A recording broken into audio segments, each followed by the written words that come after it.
Working as a mortician is certainly not an ordinary job, but I always feel a certain tranquility in helping to provide a dignified final appearance for those who have passed away. However, there was one experience that still gives me chills.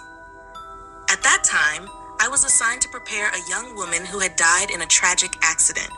Her family wanted her to look beautiful for their final farewell. As I began my work, the atmosphere felt strange. The mortuary room in the funeral home was quiet, with only the ticking of a clock on the wall and the rustling of the wind outside. I started by cleaning her face and combing her hair. Suddenly, I felt as though someone was watching from the corner of the room. I tried to ignore the feeling and continued working. As I began applying makeup, the lights in the room flickered. I paused for a moment, stared at the light, and then resumed my work.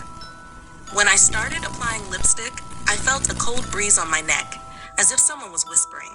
I paused, trying to listen, but there was only silence. I calmed myself and thought it was just my imagination. When I began dressing the deceased woman, her fingers suddenly moved. I was startled and stepped back a few paces. I knew it was impossible, but I was certain I saw her fingers move. I decided to finish my work as quickly as possible. Just as I was nearly done, I suddenly heard a soft but clear female voice say, "Please, don't go." The voice froze my blood. I looked around the room, but no one was there. I tried to convince myself that it was just the wind or a sound from outside. However, the climax came when I was putting on her shoes.